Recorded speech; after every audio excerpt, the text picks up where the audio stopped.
Bismillahirrahmanirrahim and Assalamu alaikum. We are working to make our Sun series more interesting, interactive and easy to understand for our students, and this video will be a valuable resource not only for students but for teachers and parents as well, and will help you to understand the concepts more easily. As you know, the book which we are doing is the English book for grade 5, and first we are supposed to look at the competencies.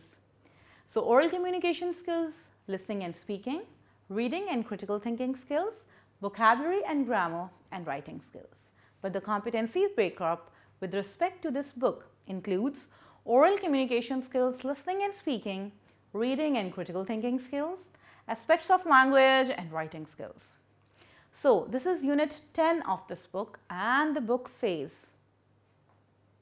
this is unit 10 of this book, and the unit says, a calendar. And with this unit we are going to cover 17 SLOs, and this is a very interesting poem about all the months. Let's move forward and see the competency wise concepts. Oral communication skills, 2 concepts, reading and critical thinking skills, 4 concepts, aspects of language, 7 concepts, and with writing we are going to look 1 concept. Moving forward with reading and critical thinking skills, we are going to look at some question and answers, table of contents, glossary, and cardinal map. So you are supposed to listen to the reading of the poem very carefully. January brings the snow, makes our feet and fingers glow. February brings the rain, thaws the frozen lake again. March brings breezes, loud and shrill, to stir the dancing daffodil. April brings the primrose sweet, scatters daisies at our feet. May brings flocks of pretty lambs skipping by their fleecy dams. June brings tulips, lilies, roses, fills the children's hands with posies. The first question is, name all the blessings of Allah subhanahu wa ta'ala mentioned in the poem. So there are so many blessings written in this poem, and they are all related with the months. So you are going to gather all of them and make a list of all the blessings that have been mentioned. List pairs of rhyming words in the poem, and as you know, rhyming words comes at the end of the phrases, so you are going to make pairs of all the rhyming words coming together. Then find the names of different flowers in the poem, also write their syllable division. Wow, interesting question. You are going to find out the names of flowers and then you are going to break them in their syllables. And what are syllables, my dear kids? When we break the words according to the presence of the vowels. And the last question, what is the importance of calendar? Explain it in few sentences. So here you are going to write the importance of calendar. What does calendar tells us? It has all the months, right? But all the months are further divided into weeks. We can easily see that which day is coming on which date. We can refer to the calendar. We can see when are the important dates, the government holidays are coming, when is your birthday. We can refer back to the calendar. We can see that which month end with which season. So we can use calendar in a number of ways. Then we have calendar in your phones, right? And we use some reminders that on that date you are going to remind me about this thing. So there are numbers of ways in which we use calendar. You are going to write the importance of calendar in your own words. Moving forward, we have table of contents. It is so easy thing that a table of contents is a list of topics or parts of a book and page numbers on which they begin. A table of content is found at the beginning of the book. Every book has a table of contents highlighting the name of chapters and on which pages they are starting on. A table of content is in front of you. You can easily answer the 3 questions. I am going to do the first one for you. And what is the title? An Orphan's Eid. And in same way you are going to do the rest of the 2 sentences. Moving forward with glossary. Glossary is usually at the end of the book. A glossary is at the end of a book, includes words within that book that are either newly introduced or uncommon. So it has some words which we have used in the book which is a little uncommon, okay, and glossary have their meanings. So here there is a little part of glossary with F and G, And there are just 2 questions. Look up the meaning of flock in the given glossary and write it. So you are going to identify where is flock written and write the meaning in this blank. And the second question is, why do we use glossary? As we have just seen that glossary has meanings of some uncommon words. So you can always refer to the glossary if you find some word in your unit and you don't know the meaning of that word. Moving forward, map reading. Read the given neighborhood map and answer the questions. It is so easy, my dear kids. There are different places.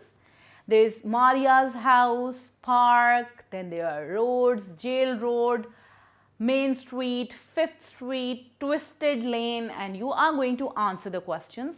Where is Maria's house? So where it is? Can you tell me? It's in the west, northwest. You can use these words because as you know there is a key over here, north, east, west and south. So you cannot use right, left. You are supposed to use these words north, west, east and south. And this way you are going to answer the rest of the sentences by locating where the particular places are. Moving forward, it's time to think and it's time to search the internet and read about the lunar year and the solar year. Compare and write the difference between both of your notebook. First, you are going to find the meanings of both the years. Then you are going to write their features, that how these 2 years differ from each other by searching on internet. Let's move forward with oral communication skills. We are going to look at some ED sounds, polite expression to seek attention. Phonics practice. If the ED sounds ending follows the letters P, K, Sh, Ch, S and F, then the ending sound will be T. If ED ending follows the letters B, G, I, J, L, M, N, O, U, V and Z, then the ending sound will be D.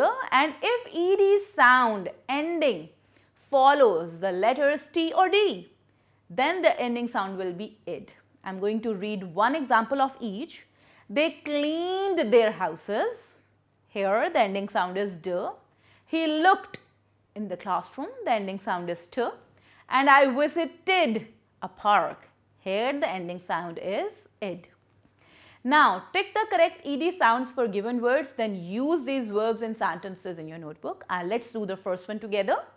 Walked. Here it is ending on K, so the sound will be T. Enjoyed. Enjoyed. The ending sound is D. Cooked. Again T. Waited. Id. And decided. Again id.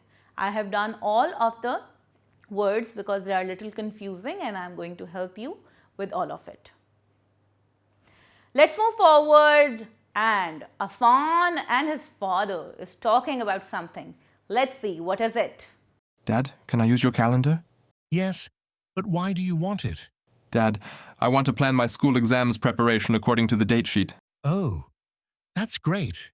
You can use it, but place it on the table after using it. Thanks, Dad.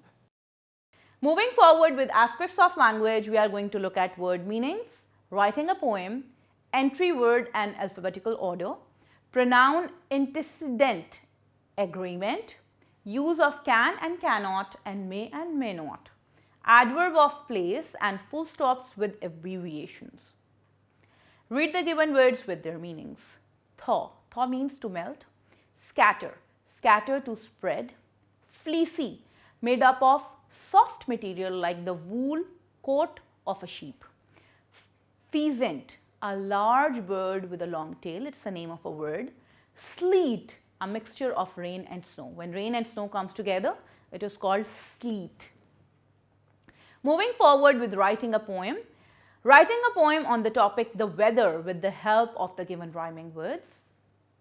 So, as you know that whenever we write a poem, there is one rule which has to be kept in mind, that all phrases should end on rhyming words. So, the rhyming words are given thing and spring, sunny and honey, down and brown, and snow and go. So, design a nice poem and write by adding these pairs of rhyming words at the ends of the phrases.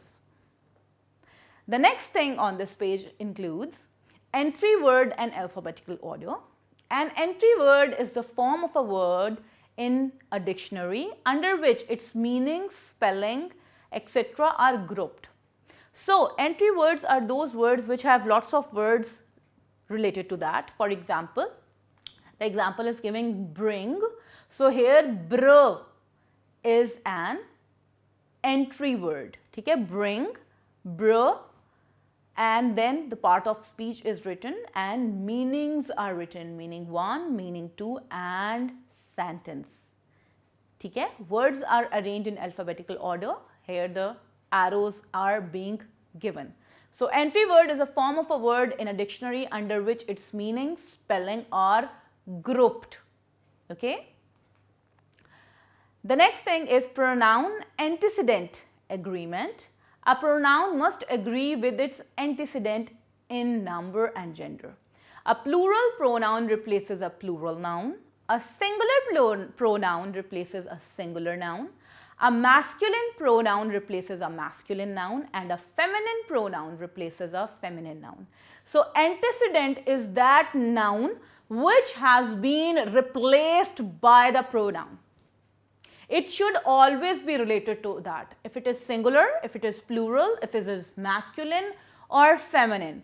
We are going to look at the antecedent before replacing the pronoun. Okay, let's see how. According to the gender, Sarah watched the bluebird until she saw the babies.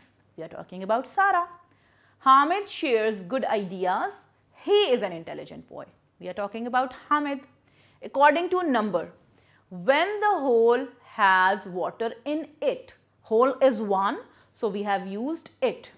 We have new pillows. They are soft. There are many pillows, so we have used they. Imran and Farwa decided to visit the zoo. They made a plan. Now there are 2 people. That is why we have used they. Moving forward, write the correct pronouns to complete the sentences. I am going to do the first one for you. Alia finished her test, dash did it on time, he did it on time. And in same way, you are going to add the rest of the pronouns. Moving forward, use of can and cannot, may and may not. So, can, cannot, may not are used to express ability, possibility, ask permission, express doubt or for prohibition. So, there are 5 conditions where we use these words. Ability, possibility, permission, doubt and prohibition. Read the given sentences and notice the use of can and cannot. It can get cold at night. Possibility. She can solve these problems. Ability. You can use my computer to make an offer. Birds cannot swim. Impossibility. Read the given sentences and notice the use of may and may not. Now, may and may not is associated with permission. I may finish my work tomorrow. Possibility. May I borrow your pen? Permission. May Allah subhanahu wa ta'ala bless you with success in exams. To express a wish. You may not come to my home. To deny permission. Moving forward, you are going to make sentences with can and cannot, may and may not in your notebook. Then we have adverbs of place. As the name indicates, it tells us more about the place of an action, where an action is going on. Adverb is always related to a verb. That is why we call it as adverb. So, adverb is going to tell us where the action is going on. Let's see the examples. Read the given sentences and notice the use of adverbs of place. I am going back to school. They built a house nearby. Fatma went outside to enjoy the nice weather. The rabbit is sleeping inside the burrow and the thirsty crow was going everywhere in search of water. Here, use the given adverbs of place in sentences in your notebook. All the adverbs which are being highlighted in the previous sentences, you are going to extract them and you are going to make sentences of your own in your notebook. Moving forward, we have full stops with abbreviations. As you know, we have done abbreviations before. That abbreviations are short forms of something, of some bigger words. Abbreviations are short forms of bigger words, but we end abbreviations on full stop. Limited, insurance, department, versus and number. We use full stop at the end. Let's see the abbreviation of department. This is DEPT, D-E-P-T, and after that we add full stop. And this is how you are going to do the rest of the words. And the last part of the unit is writing, and here we are going to write the central idea and poem. So read the central idea of the poem, The Calendar. The poem, the calendar highlights the importance of every month in a year. The poetess explains the catalogue of months in a year. She explains that every month has its own importance and beauty. If one brings snow, the other brings rain. If one brings hot sun, the other one brings cold season. So this poem highlights about different months and what they bring. Now write the central idea of third stanza in your notebook. Now the same poem is here. You are just going to refer back to the third stanza and you are going to tell that what is the central idea only of that stanza. Now list 4 pair of rhyming words and use them to write a simple poem on seasons on your notebook. First, you are going to write the rhyming words pair in these boxes and then use those words to make a nice poem about seasons. In the end, in creative writing, you are going to write a paragraph about an incident that makes you laugh in your notebook. So, whenever something funny happened, something memorable happened, and that makes you laugh, you are going to think of that incident and write it in a form of a nice paragraph. Dear kids, that is all about this unit. Let's meet again with another unit and another set of concepts. Till then, take care. Allah Hafiz.